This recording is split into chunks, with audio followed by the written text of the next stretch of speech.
Okay guys, so no intro today. We're going to be doing a little bit of a less formal video than normally. I actually have not done one of these videos before on the channel here, but I stumbled across one on YouTube when I was in my own personal free time, just looking through something to watch. I ended up not actually watching the video, but it was a very intriguing topic to me, so I wanted to make a video on it myself. If you guys have ever seen Bengal out there on YouTube, he's a great guy. Go check him out. He's really funny, and I love his content. He actually does reactions to other people's mock drafts, and obviously if you've been around here on the channel, you know that I've had a lot of mock draft-centric content here for you guys this offseason, with fantasy kind of being on the back burner and a little bit dead right now. I've been doing some dynasty stuff, but nonetheless, that's besides the point. You guys are here to see this.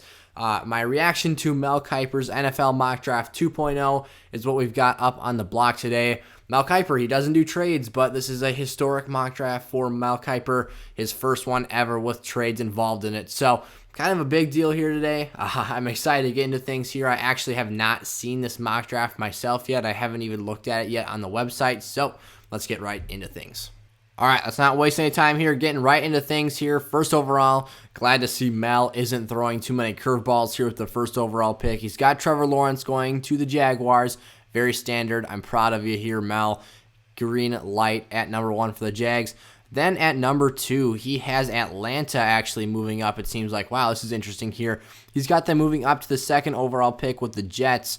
And it looks like here, kind of skimming through his notes, he's got the Jets flipping the number 4 pick here, and the Jets are going to have to give up some second-round picks as well.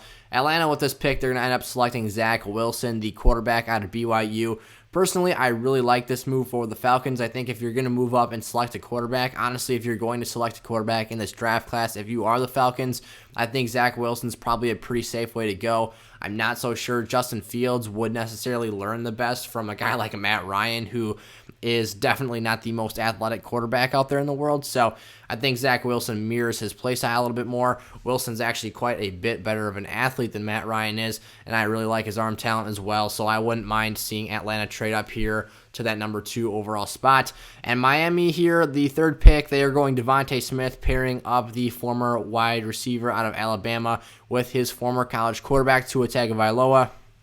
I like this. Obviously, you see here on the board from Mel, this pick belonged to the Texans, but due to that Laramie Tunsil deal, Miami has themselves a really great draft pick here, and Houston has an empty barrel for the first round. So, Devonte Smith here, I like this pick for the fit, I guess, with the Dolphins. Personally, I wouldn't take Devonte Smith in the top 5. I don't think he's the top receiver in this draft class. I think that's Jamar Chase.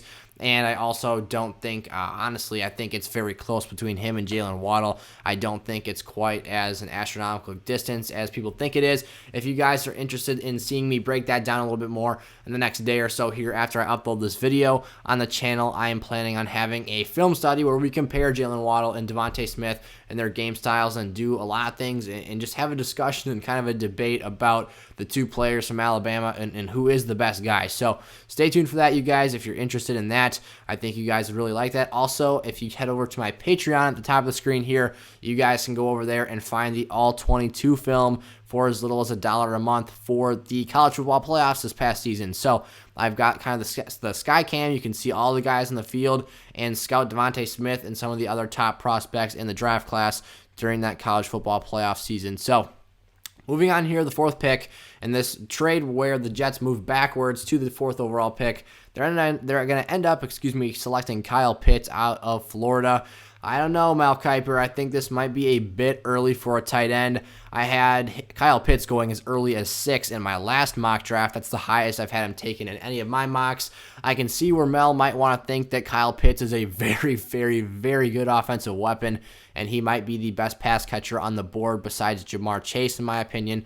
But I'm not so sure the Jets go tight end here at 4. I think that this is fine if they stick with Sam Darnold, and I see his name highlighted here, so I think they're going to, or at least Mel here is assuming they're going to stick with him. Not my favorite pick, but I don't bash on it too hard.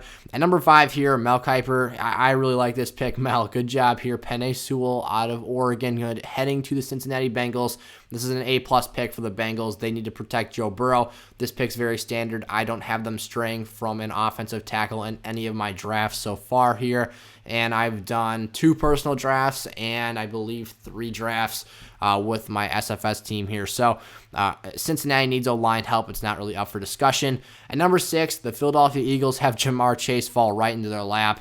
And here at 6, they'd be foolish with him on the table not to take him. Jalen Reagor's a nice piece, but I think he fills that Deshaun Jackson role in that offense. Kind of a field stretcher, deep down the field, big play guy. Jamar Chase is a dominant NFL wide receiver one the day he walks on the field. I think this is a big deal for Jalen Hurts and that football team. So San Francisco here trading up and shaking up the draft, according to Mel. This would be a big rattler to that draft. He's got them taking Justin Fields out of Ohio State. This is one I haven't seen yet, if I'm being honest. I've looked through some mock drafts out there, kind of getting some ideas for my own and whatnot, just kind of checking out the field and seeing who guys are going in different mocks. I haven't seen Justin Fields headed to San Fran in any of them.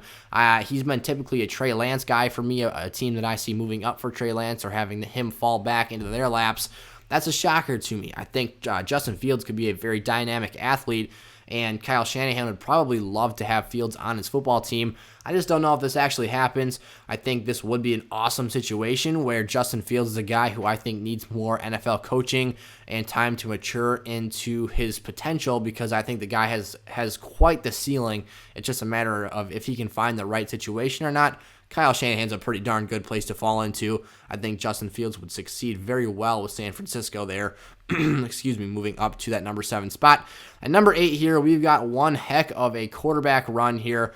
Mack Jones, Mel Kiper likes his quarterbacks in this draft. Mack Jones, I believe, is the fourth quarterback taken off the board in the top 8 here. He's got the Panthers taking Mack Jones out of Alabama. Personally, I don't see this one.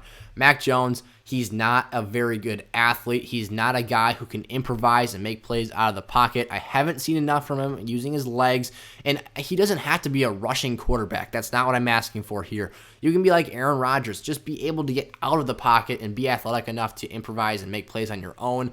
I haven't seen that from Mack Jones. His protection at Alabama has been great. Those linemen are above the level of competition they're playing, so they frequently win and don't give up very many pressures. Mack Jones' wide receivers also flying past defensive backs in that conference.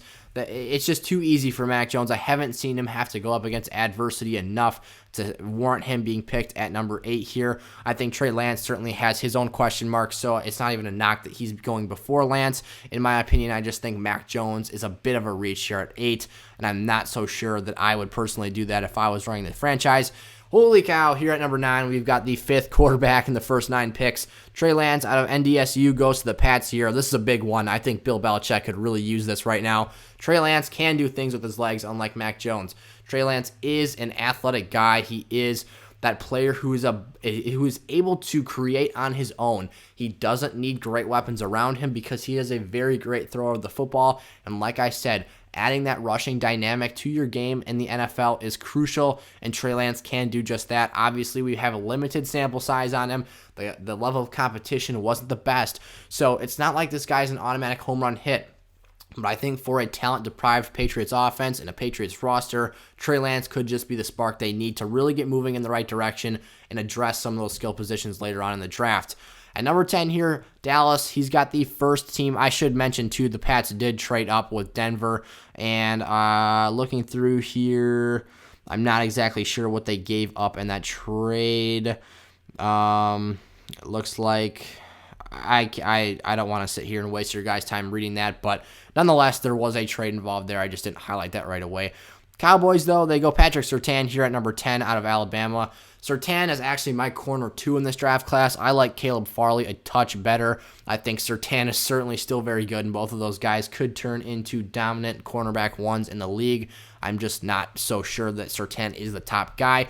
Very close, though. I really respect both of their games. Dallas absolutely needs a corner, so I approve of the pick there, Mel Kiper. At number 11, Jalen Waddle heads to the New York Giants, the 3rd wideout off the board in this draft class. Once again, I love this pick. I had Jalen Waddle going to the Giants in my mock draft 2.0 for my personal mocks. I love Jalen Waddle. I think that he can emulate what Odell Beckham Jr. did in that offense. during his time in New York. I think that, Sterling Shepard, you see Darius Slayton up there as well, Evan Ingram, they're nice pieces. Golden Tate actually just got cut today, so this video will be going up the following morning. So yesterday, Golden Tate would have been cut for you guys watching this right now.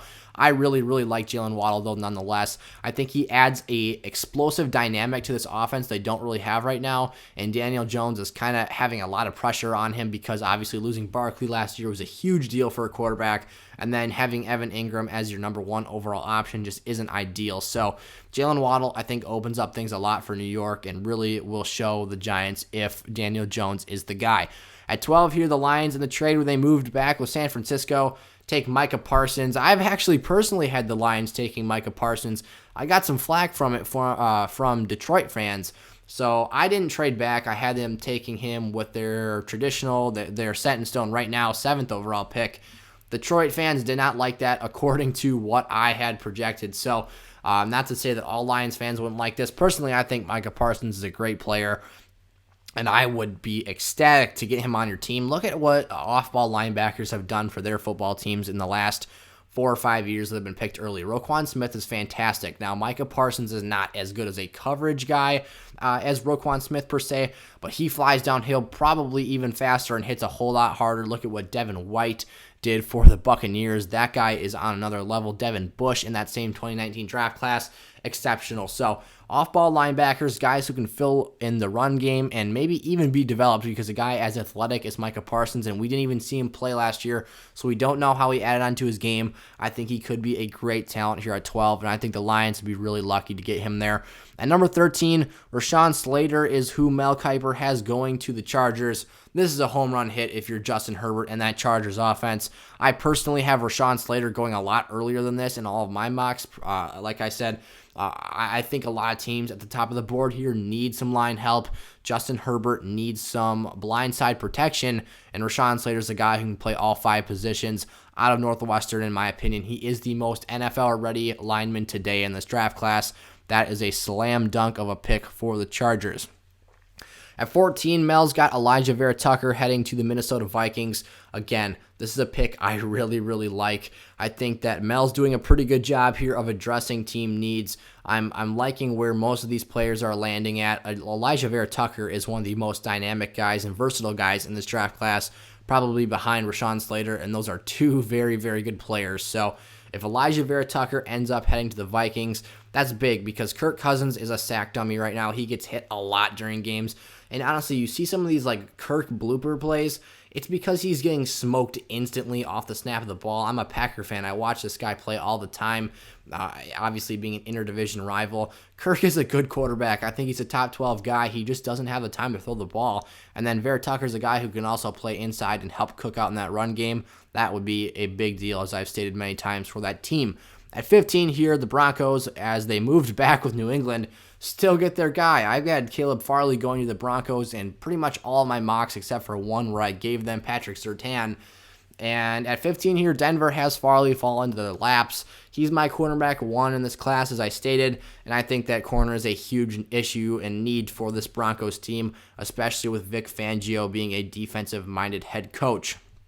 The Cardinals here at 16, this move looks genius for Mel. Obviously, J.J. Watt, I think he signed with the Cardinals post Mel putting this out there for us to see. Obviously, this is a couple days old now. Mel Kiper did not just make this recently. I'll be doing these more and more because I love mock draft stuff. I love looking at the NFL game and franchises and whatnot, team strategy. So a ton of mock draft stuff is going to be on the radar here for the channel. So subscribe if you guys are into that stuff. I'd love to have a discussion with you guys and talk a lot about anything football inside and out with you. So anyways, Mel looks like a freaking genius right here. Another need per se that you could say is interior defensive line or pass rusher for the Cardinals. They go out there, bring in J.J. Watt, and Mel has them going corner here, which is that other glaring need. So I'd say offensive line and cornerback are those big needs the Cardinals need to fill this offseason. Personally, if Elijah Vera Tucker falls down the board, I think the Cardinals would be really suited going that route. But J.C. Horn here fills a big need with Patrick Peterson leaving the team. I think that's a big deal. So the pass rush will be there with Chandler Jones and J.J. Watt. J.C. Horn bringing in a young cornerback, let him develop. That pass rush is really going to help him out. The Raiders here at 17 go Trayvon Merrick. You know what? I think this one's fine.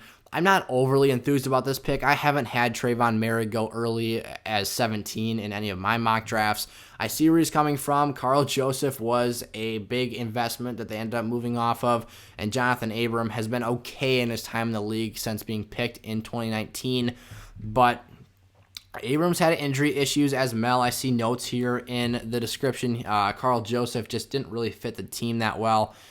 You know, Merrick's a guy who I think could be really solid in coverage. I think he could be a very good NFL player, but I'm not so sure if a Raiders team that is just really lacking at pass rusher right now. Cleveland Farrell has not really filled into his shoes. Max Crosby, who I couldn't seem to remember the name of in my last mock draft. Those guys are fine, but they really haven't been that elite pass rushing force that they're looking for.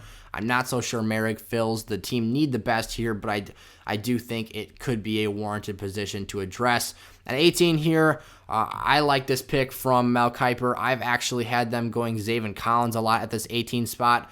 Similar position, similar play style, but Jeremiah Owusu-Koramoah, the linebacker out of Notre Dame, goes to the Dolphins here. I think just like with Zaven Collins, Brian Flores could use this guy to his absolute maximum potential. For an off-ball linebacker like Owusu-Koramoah, this guy can fly downhill and just lay licks on quarterbacks, running backs, wide receivers, whoever's out there with the football in their hands. He's a physical player. He is a tough-nosed kid, and he plays very, very fast. He can play coverage as well, which is a big thing in that Flores system.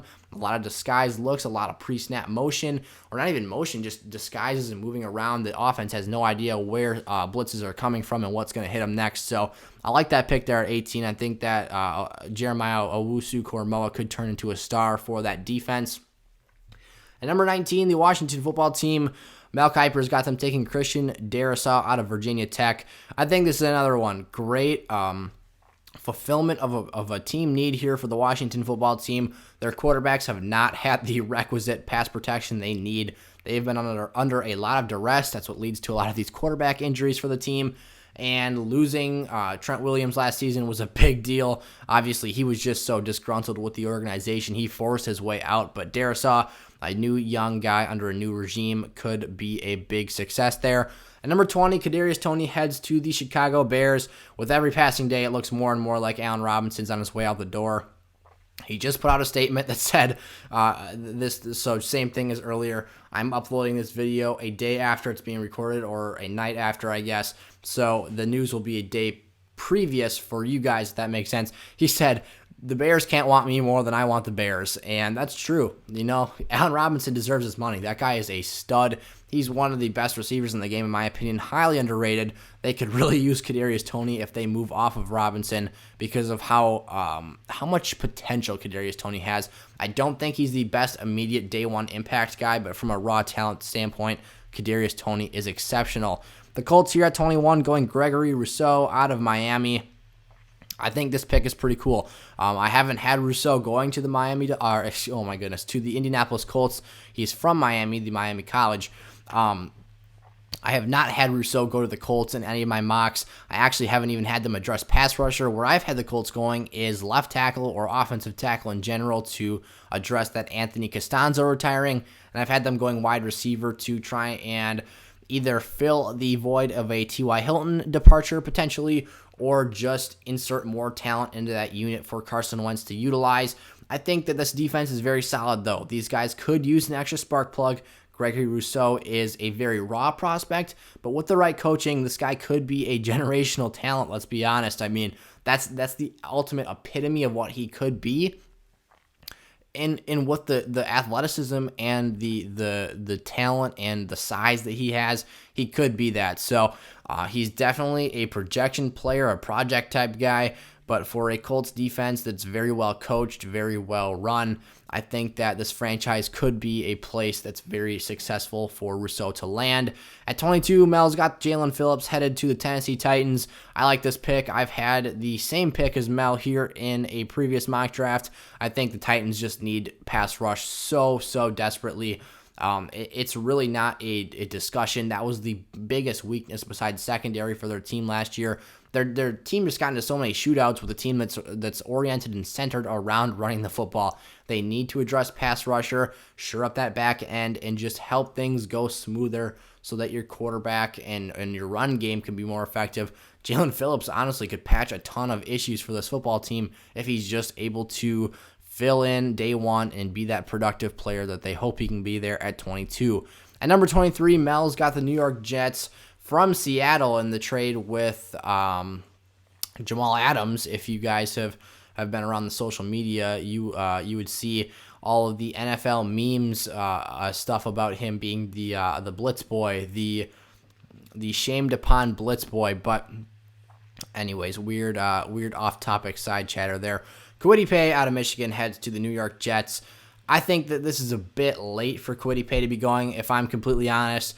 I've got Paye right up there with Rousseau as my top edge rusher in this class. I think where Kwity Paye sets himself apart from the rest of the edge rushers is his poise and I would just say his ability of how he's already shown himself to be a polished edge rusher. I really like how he uses his hands in particular. I think that he is able to win in multiple ways, and unlike Gregory Rousseau, he can win with multiple moves, and if he gets stuffed with his first move, he has other techniques that he can use to try and switch things up and still win with that second effort. So I really like Kwity Paye here. He's a very athletic player. I think the Jets would be very fortunate to get him at 23. But with some of the trades Mel had going on early here, I think there's a chance that he could slide down potentially. At 24, I really like this one. Mel Kiper has the Pittsburgh Steelers selecting Landon Dickerson out of Alabama, the center.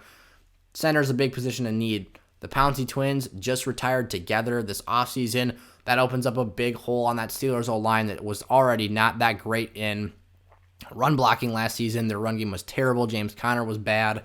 They need some more help on that O-line. Alejandro Villanueva, also a huge domino for this football team. He's a free agent, so potentially you lose two starting offensive linemen. You have to address one of them here. I think Landon Dickerson out of Alabama is a good place to start. At 25, Mel's got the Jaguars taking Christian Barmore out of Alabama as well. So back-to-back members of the Crimson Tide off the board here. You know what? I haven't had an interior lineman go in any of my mocks so far because I don't think that there are really that many special or transcendent guys at the position in this draft class.